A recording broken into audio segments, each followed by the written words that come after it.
We good? Yes, sir. Good evening. I'm joined by Captain Carolyn Kinney. Captain Kinney is the commander of our McLean District Station. Earlier this evening, loss prevention officers notified Fairfax County police officers of a theft that was in progress. Our police officers immediately responded to the scene. They were led by the loss prevention officer to the person who was suspected of committing a theft. Our officers approached that person and he fled. We chased him. A uniformed Fairfax County police officer gave chase, and a plainclothes Fairfax County police officer gave chase. They chased the suspect, the theft suspect, outside of the store, and probably a quarter of a mile or so later, the suspect approached a small wooded area, a small patch of trees and brush. The suspect ran into that area. Our officers continued to chase him into that area, and at some point in time, our police officers, both Fairfax County police officers, discharged their firearms. The circumstances surrounding the discharge, of course, are under investigation. We struck the suspect. I don't know how many times yet. The suspect was afforded immediate medical attention by Fairfax County police officers. He was transported to a local hospital and died. Our major crimes detectives, our internal affairs detectives are out here. We're going to be holding this scene not only into the rest of tonight, but into the morning hours as well. We need to be afforded significant daylight to effect a crime scene search as we search for evidence. I do not know if our suspect was armed at this time. That's why we're going to hold the scene, and we're going to search for any evidence that the suspect may have discarded during the foot chase. We have a commitment, of course, to fair and impartial investigations following any officer-involved shooting, and we're going to do the same thing this time around as well. We'll work collaboratively with the Commonwealth's Attorney's Office. We know how much scrutiny these officer-involved shootings and the scrutiny that follows these officer-involved shootings, not just here but around the country, and it's something we take very, very seriously. So why don't I pause there and take any questions? Chief, I'll ask you questions, but if you just want to look toward the Sure. left here, I appreciate it. Any past encounters with this person? Is he known to the office? The suspect who was shot this evening is absolutely very well known to law enforcement in the National Capital Region. He in fact has a significant violent criminal history. We're not identifying him at this point. The only thing I'll say about the suspect who was shot tonight and passed away is that he's an adult male, and his encounters with local law enforcement in the National Capital Region span back many years, and it's a violent criminal history. Fairfax resident too, or elsewhere? I don't know his place of residency at the moment. We'll clarify where he lives now at our follow-up press conference. So the suspect didn't fire at officers first in this case, or is that still be under investigation? So I want to be really careful when I describe what the suspect may have been or may not have been in his possession at the time our police officers discharged their firearms. He was about 20, 30 yards into a pretty thick wooded patch. So that's why we're holding that scene, because we want to make sure that if anything was discarded, that we have an opportunity to identify it and recover it. So that's why at this moment, I don't want to say something now that later proves to be untrue 24, 48 hours from now. I do not know if he was armed. We're going to certainly examine every square inch of not only the foot chase that lasted about a quarter of a mile, but we're also going to examine the area where the officer-involved shooting took place as well. We're going to conduct a very thorough crime scene investigation. What's the protocol then for when officers, can fire at a suspect, especially for something that seems like a shoplifting case here? Well, the police officers were notified by loss prevention earlier about a crime that was taking place, a theft that was taking place. The exact nature of that theft I'm not ready to describe yet, because that's under investigation. this county, Fairfax County, has had a long-standing commitment to Tysons Corner Center.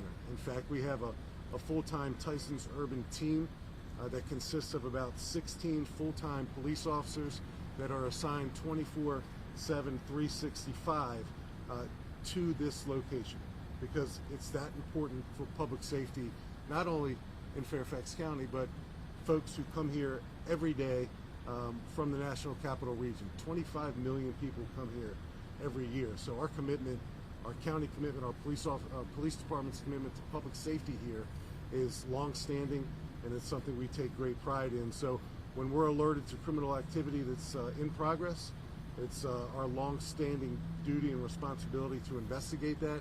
In fact, that's what happened tonight, and the suspect ran from our police officers. I don't know why he ran, and we chased him, and at some point during that chase, something happened that's still under investigation that prompted our 2 Fairfax County police officers to discharge their firearms. That is what is under investigation.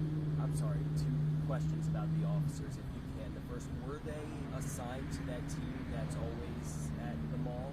Yes. Yes. I'm not identifying the two officers yet. We will in a follow-up press conference, just like we're not identifying the person who was shot, the suspect either. We'll do that, but we have to be sensitive to next of kin notifications. Right. And then the other about the officers is, were they wearing body camera footage? Do you know? Or body So thank you for that question. The question is regarding body-worn camera. So our uniformed Fairfax County police officer absolutely was wearing a body camera. That's crucial to the investigation. It's crucial not only to our understanding about what happened tonight, but for the community as well. So thank you for asking that question. That will be, again, we have a public release policy that's been in effect just over a year or so in Fairfax County.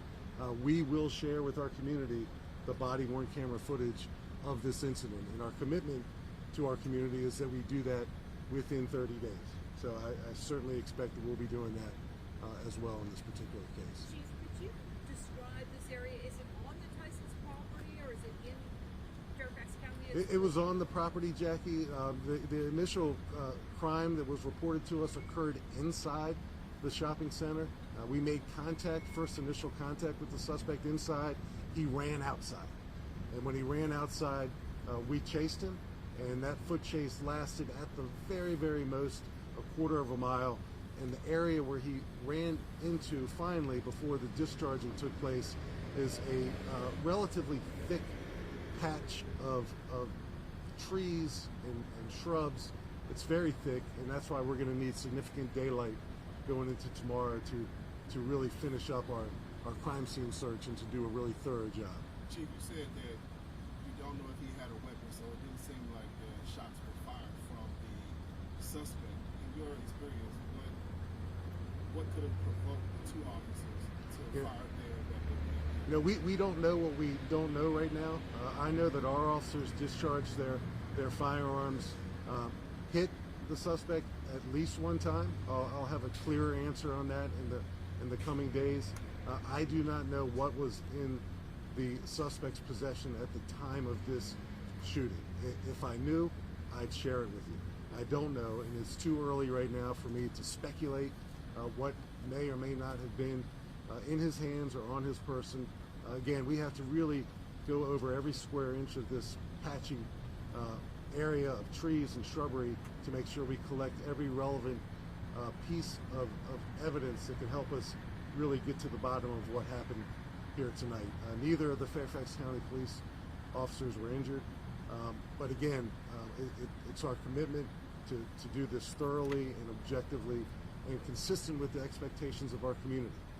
But to follow up on that, what are the protocols specifically for when officers are allowed to fire during, whether it's an active chase or anything like that? Well, you know, I don't want to speculate why the officers discharged their firearms. Typically, if I understand your question the way you intend to ask it, police officers will discharge their firearms when they're in fear for their lives or the lives of others. Again, our investigators, our detectives, both our major crime detectives and our internal affairs detectives will ask all those probing questions as this investigation moves forward. And again, the body camera footage that we have recovered will be shared with our community as well. We've done that each and every time since we've had this public release policy, and we intend to do that this time as well. Chief, you described both officers, one being uniformed and the other in plain clothes. Over the course of the chase, a lot of times you have these kind of encounters. Do you know of any commands that the officers gave to this person as they were running into the woods? Is there any kind of stop, identifying themselves as officers, or saying, drop it, anything that might give us some indication about what the officers may have Certainly, said? and I look forward to sharing, and thank you for that question. I look forward to sharing with you all the verbal commands that were afforded to the suspect by our police officers. Were there verbal commands? Absolutely there were. What they were word for word is something that I look forward to sharing with the media, with the community. We just need to get a little further along in the investigation before I'm in a position to share all those pertinent details that I know you want answers to. We do too, and when we know those answers, we'll share them with our community. Chief, do you have an age of the suspect person killed? And also, the second question I have is, how long were the officers to this part of this unit assigned? They're both veteran officers. I don't know the length of service for each one just yet. I'll have that at a follow-up press conference, and I'll describe the person who was shot tonight as an adult male. We know that he was with another person, another male, earlier in the evening that we have yet to identify. So we're seeking to identify that person as well. That person was not involved in the suspected theft. That person was not involved in the foot chase, but it's someone that we will be attempting to identify as well to help us answer as many questions as we possibly can. And I'll only describe the suspect in this case, as I have earlier, as an adult male. Has this person also had other theft charges or convictions in particular to this location? Yeah, so I don't want to get too specific regarding the criminal history, and when we share the name of the person with you all, you certainly have your own ways of following up on this information, but I do think it's important to share that he's well known to law enforcement in the National Capital Region, and he has a violent criminal history.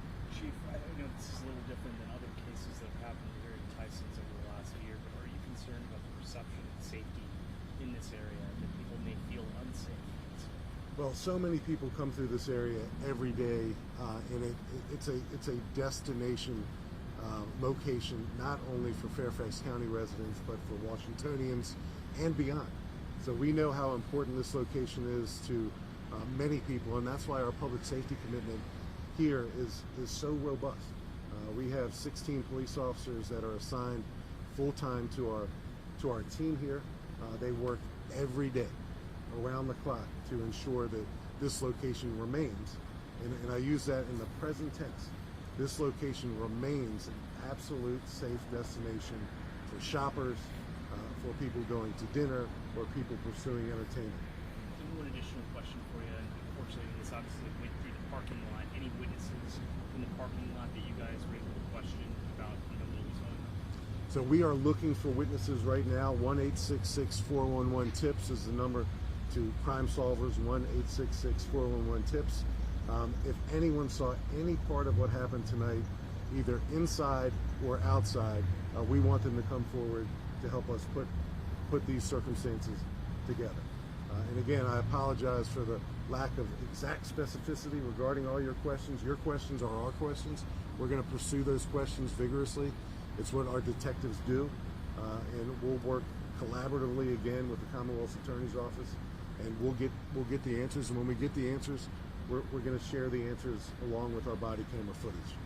Did you say the specific store where the initial theft happened, or was it a number of stores? Now, I have not said that yet, and that will be an additional detail at our follow-up press conference. So these officers are on administrative duty? Yes, the officers will be in a amended duty capacity while this investigation moves forward. And the road closure through the morning as well, or will the roads reopen before the morning? I know you said they're going to be here till the morning. So there's going to be a patch where the incident took place, where the roads are going to be shut down for just a short amount of time. There were no closures tonight of any of the stores in the surrounding community, but our detectives and our crime scene investigators need time and need space to thoroughly examine the scene of this incident.